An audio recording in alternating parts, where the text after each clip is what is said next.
Good morning students. Myself doctor Vishal Tiwari. और आज का जो हमारा वीडियो का टॉपिक है वह है महाराणा सांगा। महाराणा सांगा न केवल मेवाड़ के इतिहास में बल्कि या न केवल राजस्थान के इतिहास में बल्कि मैं कहूँगा संपूर्ण भारत के इतिहास में एक बहुत ही महत्वपूर्ण नाम है। और ये वह नाम है जिसने दिल्ली सल्तनत के शासक को इब्राहिम लोदी को 2 बार युद्धों में पराजित किया था। और वो चाहता तो उस समय भारत के संपूर्ण भारत के ऊपर शासन कर सकता था, लेकिन उन्होंने वो नहीं किया। लेकिन ये अपने समय का एक प्रसिद्ध, शक्तिशाली और यूँ कहें कि हिंदुओं का एकमात्र अविजित नेता रहा है। ठीक है, तो बहुत ही शक्तिशाली नेता राजा रहा है महाराणा सांगा, जिसके बारे में हम लोग इस वीडियो में पढ़ेंगे। लेकिन उससे पहले कि जो हम लोगों ने वीडियो में देखा था महाराणा कुंभा के बारे में बात करी थी, वो बहुत प्रसिद्ध राजा रहे थे, विद्यानगर वगैरह शासक रहे। लेकिन उनकी जो मृत्यु हुई थी उनके ही पुत्र उदा के द्वारा उनको भक्ति तपस्या जब वो कर रहे थे तब उनकी हत्या कर दी गई थी, उनके ही पुत्र उदा के द्वारा। तो वो इतिहास का थोड़ा सा जो पहलू रह गया था, पहले हम लोग उसको कंप्लीट करेंगे। तो इसके लिए हमको क्या देखना है, ऐतिहासिक पृष्ठभूमि इसकी ज़रूरी है देखना। अपने पिता महाराणा कुंभा की हत्या करके उदय सिंह उदा 1468 ईस्वी में मेवाड़ की गद्दी पर बैठा। मेवाड़ के अधिकांश सामंतों को पितृहंता उदय का गद्दी पर बैठना पसंद नहीं आया और उन्होंने कुंभा के छोटे पुत्र रायमल को मेवाड़ की गद्दी पर बैठाने का निश्चय कर लिया। और रायमल को उन्होंने चित्तौड़ आने का निमंत्रण भी भेजा। इस समय रायमल अपनी ससुराल ईडर में था। अपने पिता की हत्या की सूचना और मेवाड़ी सामंतों का निमंत्रण मिलते ही रायमल ससैन्य मेवाड़ की तरफ चल पड़ा। जावर के समीप दोनों पक्षों में युद्ध हुआ, जिसमें उदा पराजित हुआ। हरबिलास शारदा का मत है कि उदा ने अपनी स्थिति मजबूत बनाने तथा सिरोही और मारवाड़ के शासकों का समर्थन प्राप्त करने की दृष्टि से सिरोही के देवड़ाओं को आबू तथा मारवाड़ के जोधा को अजमेर का तारागढ़ दुर्ग ले लेने दिया। इतना ही नहीं, जोधा के पुत्र दूधा ने मेवाड़ के अधिकारियों को खदेड़ कर सांबर पर भी अधिकार कर लिया।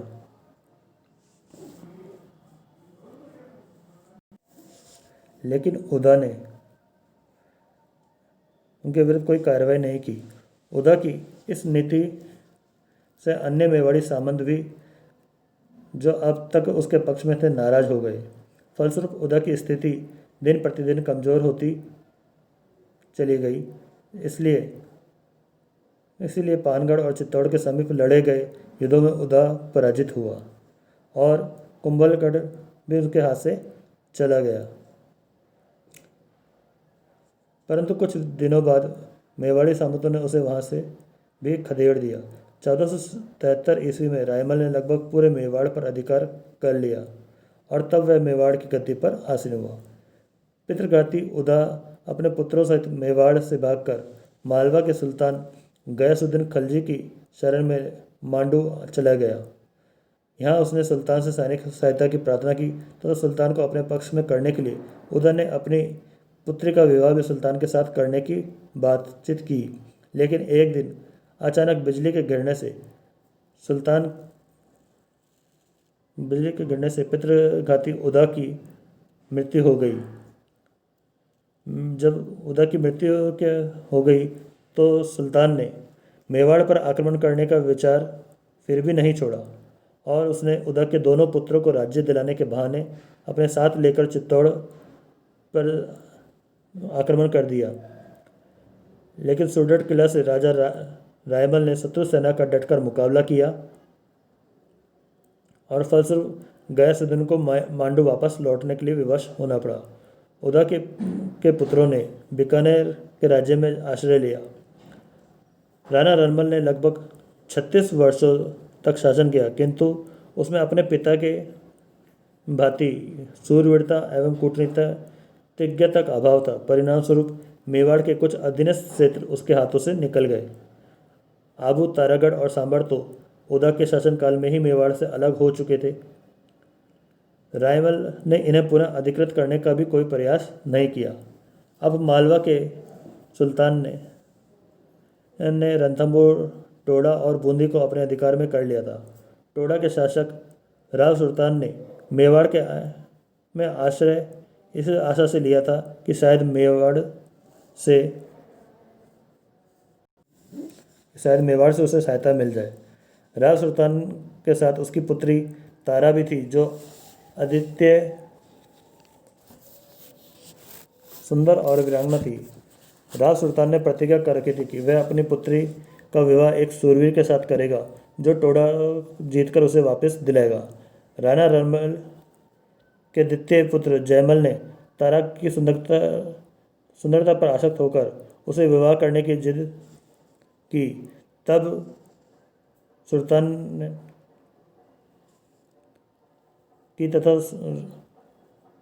के साथ अत्यंत ही अशिष्ट व्यवहार किया। क्रुद्ध राव सुल्तान ने जयमल को मौत के घाट उतार दिया और राणा को सूचित कर दिया। डॉक्टर गोपीनाथ शर्मा उसका सोलंकियों के विरुद्ध लड़ते हुए मारा जाना बताते हैं, लेकिन जयमल की मृत्यु के बाद रायमल के ज्येष्ठ पुत्र पृथ्वीराज ने तारा से विवाह करने का निश्चय कर टोडा पर आक्रमण कर उसे जीत लिया।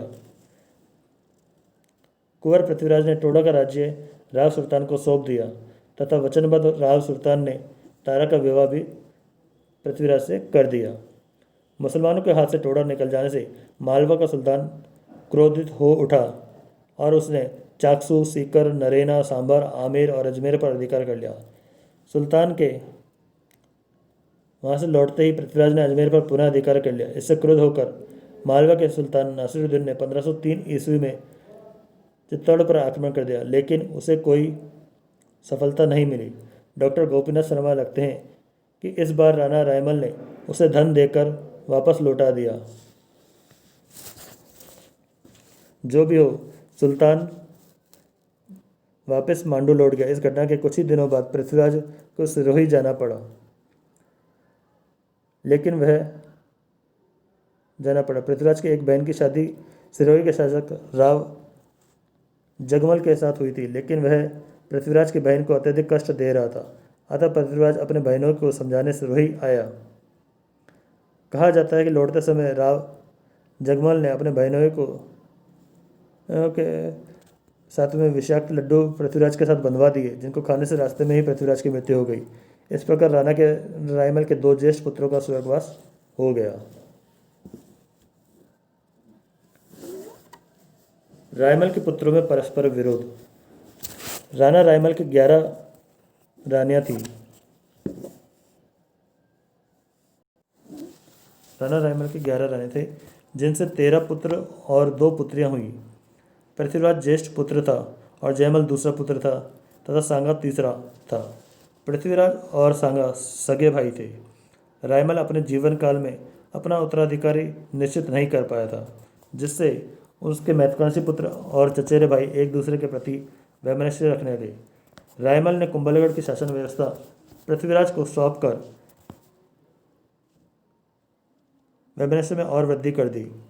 सांगा रायमल का तीसरा पुत्र होते हुए भी मेवाड़ की गद्दी पर बैठने का स्वप्न देखने रहा था, लेकिन रायमल के ज्येष्ठ पुत्रों पृथ्वीराज और जयमल का दावा ज़्यादा मजबूत था। रायमल का चाचा सारंगदेव भी मेवाड़ की गद्दी का उम्मीदवार था। कुंभा के भाई खेमकरण का पुत्र सूरजमल तो रायमल को भी मेवाड़ का शासक स्वीकार करने में अपने को आपत्तिजनक समझता था। ऐसी स्थिति में सांगा को सियासत प्राप्त होना दूर की कल्पना थी। रायमल के उत्तराधिकार के प्रश्न को लेकर इन सभी उम्मीदवारों में रायमल के जीवन काल से ही तनाव उत्पन्न हो गया था।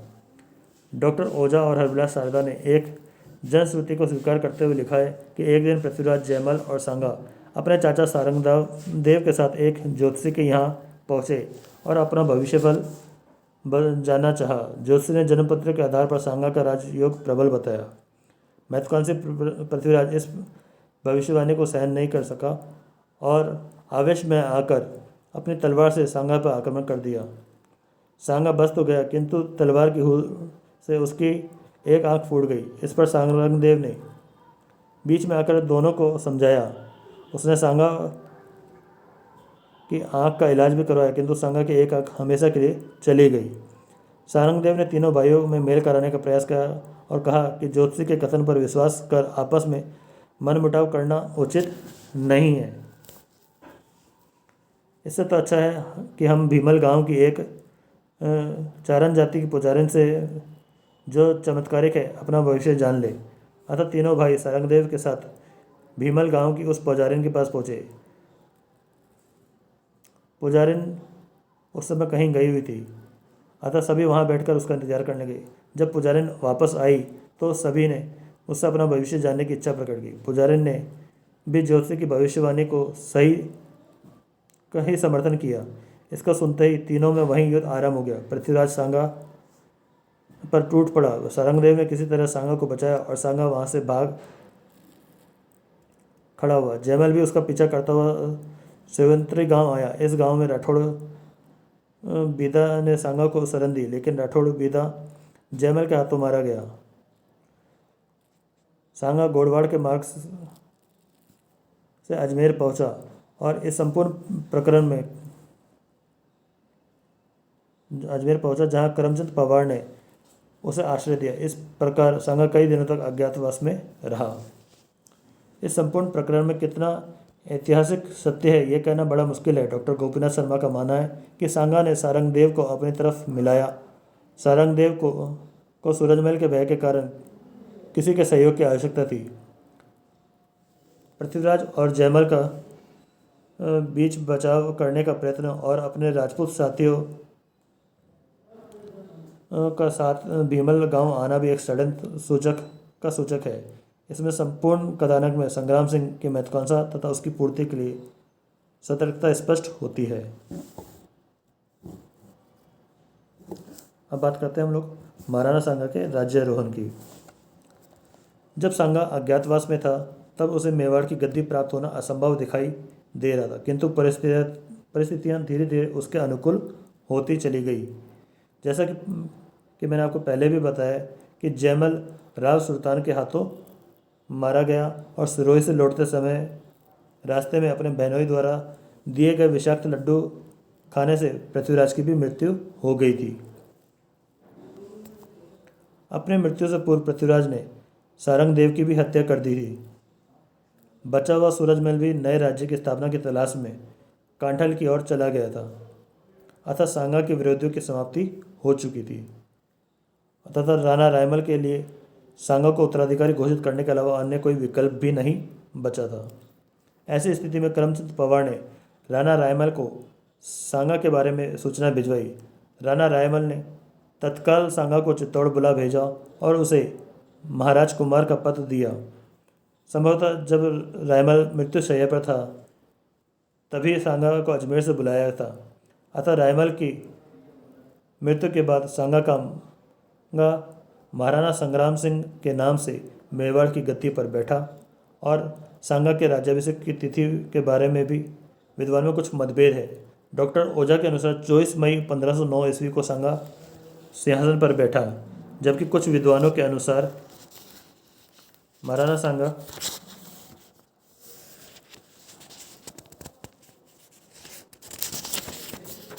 के अनुसार वह 5 मई 1509 ईस्वी को गद्दी पर बैठा। तीज जो भी रही हो, इसमें कोई संदेह नहीं कि सांगा का शासनकाल न केवल मेवाड़ के इतिहास में बल्कि उत्तरी भारत के इतिहास में भी एक महत्वपूर्ण अध्याय रहा है। इसलिए 16वीं सदी के सभी इतिहासकारों ने इसका उल्लेख अवश्य किया है। तो इसलिए मैं जो आपको कह रहा था कि महाराणा सांगा बहुत ही एक इम्पोर्टेंट टॉपिक है और अपने आप में कैरेक्टर रहा है जिसे कि सभी इतिहासकारों ने अपना लेख उसके ऊपर लिखा है, उस समय के जो भी रहे। तो आगे के वीडियो के अंदर हम लोग देखेंगे कि उसके सामने क्या क्या कठिनाइयाँ रही हैं और उसने फिर किस तरह से उन पे विजय प्राप्त करी। इसका धीरे धीरे आगे हम लोग अवलोकन करेंगे, क्योंकि महाराणा संघ बहुत ही इम्पोर्टेंट है, इसलिए हम लोग उसको 2-3 पार्ट के अंदर कंप्लीट करेंगे।